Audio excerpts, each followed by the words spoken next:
The Timekeeper's Burden. Sound check. The air was heavy with the scent of patchouli and incense, and the melody of guitars and drums created a symphony that echoed through the valley.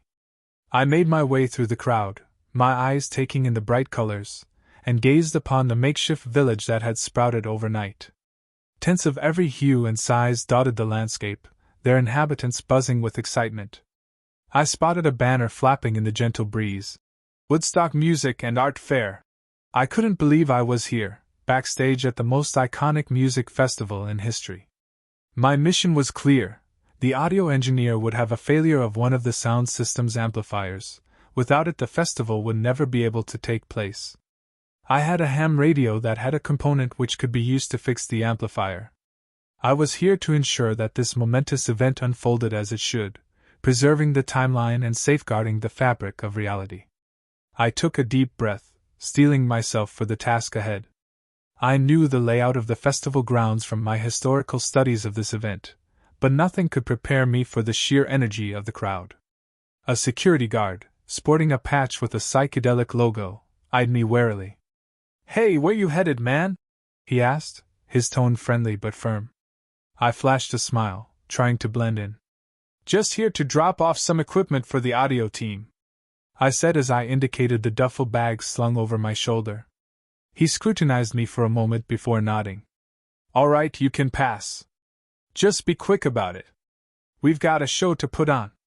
I thanked him and made my way through the winding corridors, searching for the audio engineer. As I turned a corner, I spotted a makeshift workstation, surrounded by coiled cables and electronic equipment. A lanky figure with a messy beard and glasses peered up from behind a bank of consoles, his eyes narrowing as he took in my presence. "Can I help you?" he asked, his tone laced with curiosity. "I'm Elijah, just here helping out." "How's it going back here?" I asked. The engineer eyed me for a second. "Bad," he said with a disappointed look crossing his face. "With the rain last night, one of the main amp's power supplies shorted out. We can't play any music." "That's a Macintosh MI350? I asked. "Yes," the engineer said with surprise. "You know about amplifiers?"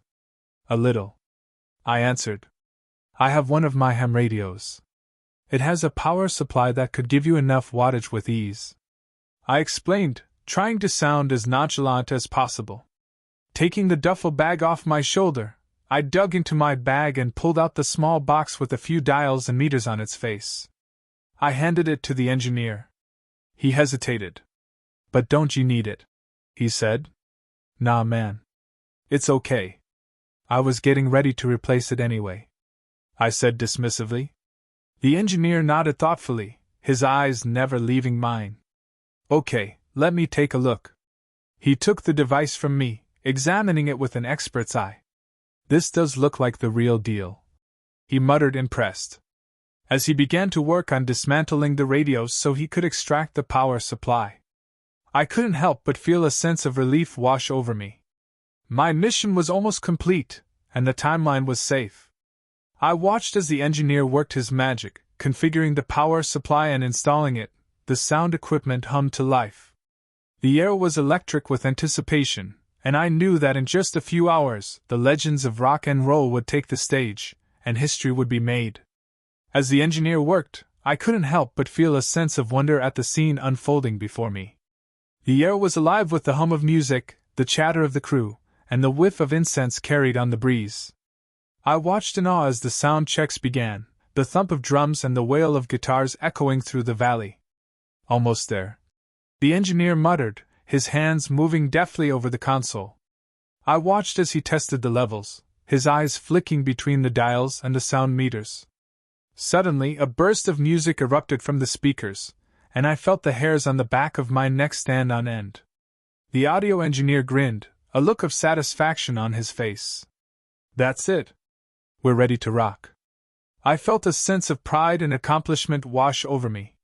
My mission was complete, and the timeline was safe. I turned to the engineer, he extended his hand. "Thanks for your help there. You're a lifesaver." I took the man's hand, his grip firm. "We wouldn't have made it without you," he said with a grin. "No problem, man. I replied. We parted ways. I couldn't help but feel a pang of sadness. I had grown attached to this moment in time, to the people and the music. I made my way out of the stage area and through the sea of attendees. I made it to a hilltop about a half a mile away from the festival. I turned back to look at the people, the stage, and the history. The timeline was safe, and Woodstock would forever be etched in the annals of history.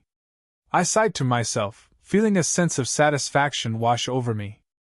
I had preserved the timeline, and in doing so, had experienced something truly magical. I turned to walk away, then, struck suddenly by a thought, I stopped. I realized next would be the disco era.